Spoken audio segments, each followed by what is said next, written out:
Когато се казва истината, тя трябва да бъде казана такава каквато е, харесва или не харесва. Днес работният ден на българските депутати започва съвсем обичайно. Около 12 часа по време на гласуването на така наречения данък колиба, група парламентаристи тихомълком напуска залата.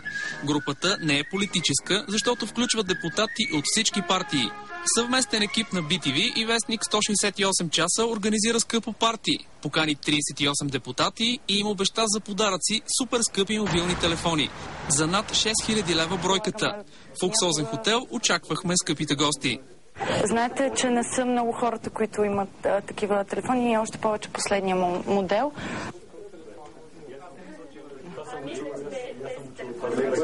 Добър ден, дами и господа. Аз съм Стоян Георгиев, репортер от BTV. Господин Иванов, искам да ви питам, искате вие имате избор да дойдете или да не дойдете на това събитие? Така, значи аз попитах още, вие видяхте, че над 10 колеги бяхме, аз сам никога не бих дошъл. Благодаря ви. Виновен за кое? Че избягахте от работа. Виновен за кое? Че избягахте от работа. Виновен за кое? Към вашите избиратели. Виновен за кое?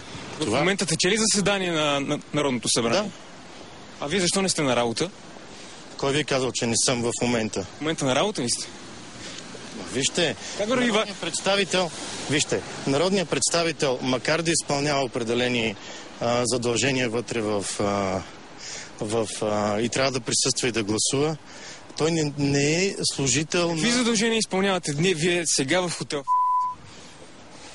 Какви държавнически задължения изпълнихте вие тук? Бях поканен с колеги. Ето, може да видите там колеги. Наши има. Бях поканен, решихме да се отзовем и се връщаме в събранието.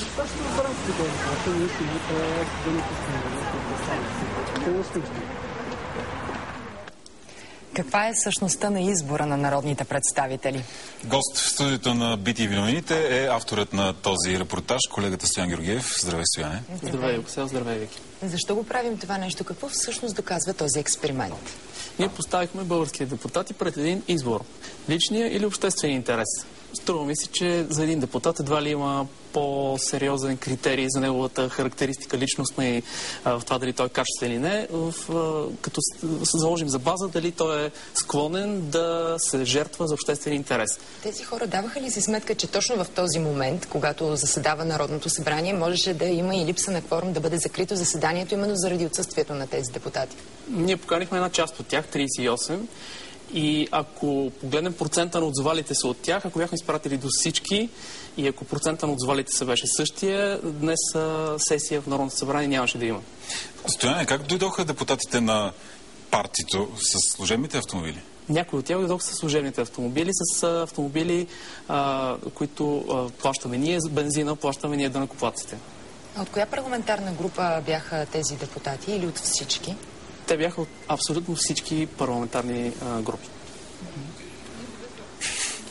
Добре. Благодаря ти, Стоян Георгиев, за работата на народния представител.